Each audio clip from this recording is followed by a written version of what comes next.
Pour cette essayer, par exemple, défraction. d'appeler quelqu'un dans l'entreprise pour avoir ses identifiants un peu sous pression, Oui, c'est ça. Alors, ou de, je sais pas, ok. jeter des clés USB à l'entrée pour voir si quelqu'un va Oui, la c'est ça. Bah, brancher. on a déjà fait. Alors, en fait, ça se catégorise différemment. C'est-à-dire qu'on peut avoir ce qu'on appelle la red team, c'est-à-dire vraiment une intrusion qui va de A à Z en commençant, où tout est permis globalement. Donc, le social engineering, l'intrusion physique, etc. Et donc là, on peut passer par des méthodes qui restent virtuelles, hein, fondamentalement, si tu appelles quelqu'un. Oui, Enfin, pas virtuel, mais oui, c'est pas oui, physique, si c'est tu pas veux. une... Si on reste vraiment dans l'intrusion physique, c'est beaucoup plus rare, beaucoup plus difficile. Il y a aussi, par ailleurs, moins de demandes en France que dans d'autres pays comme les États-Unis. Ouais, ouais, bien sûr. Mais ça peut arriver. Alors, c'est pas de l'intrusion, de l'effraction, c'est plus de l'évaluation. Ouais. Donc, on va rentrer, par exemple, une fois, donc, je suis allé dans une salle de sport vite fait pour voir s'il y avait des prises Oui, murales, Ethernet, ouais. Ethernet. Hop, D'accord. j'arrive, je me branche, je regarde si j'ai accès au réseau, etc. Je touche un peu aux machines de sport, voir si je peux faire des trucs. À un moment, je me balade, je vois qu'il y a une porte qui est avec un digicode là, Mais ouverte. et c'est ouvert. Bon, bah Ouais. hop, je rentre vite fait. Personne n'est venu demander quoi que ce soit, mais si quelqu'un sera demandé, a Cherche les priori. toilettes.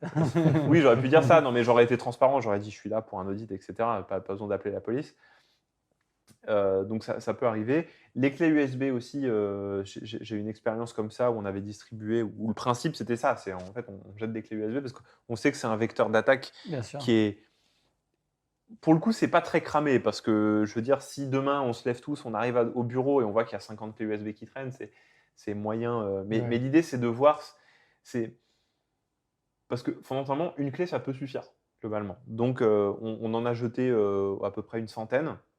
Et puis, on a essayé de voir le taux de réussite, parce qu'on avait Mhm. mis dans les clés USB, on avait rattaché à chaque clé USB un identifiant qui était en fait hard-codé dans le fait que si, enfin, dès lors que vous branchez la clé USB, nous, on a un callback sur notre serveur Mhm.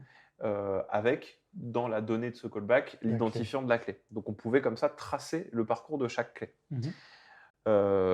Et par ailleurs, dans cette clé, il y avait plusieurs documents, des documents, donc il y avait un Excel qui s'appelait grille salariale, je crois, parce que tout ce qui est un peu curiosité, ça Ouais. fonctionne très Pour bien. Dans tout ce éveiller qui est un peu social engineering, ça fonctionne très très bien. Ah Ah, mais putain, c'est l'envie vachement d'ouvrir. intéressant. combien il est payé là, mon voisin d'à côté? Hop, je clique. Puis ensuite, oh, vous voulez activer les Non, mais je macros? pense Oui, que j'active les macros. Je Hop. pense qu'il y a un truc que tu as dit qui est vachement important, c'est cette notion de social engineering, justement. C'est c'est un peu ces mécanismes mentaux qui trigger un petit peu la curiosité Ouais. malsaine d'une certaine manière, mais ça, c'est vachement puissant, j'imagine, en cybersécurité. Oui, bah c'est un des facteurs qu'on privilégie et puis que les attaquants privilégient aussi.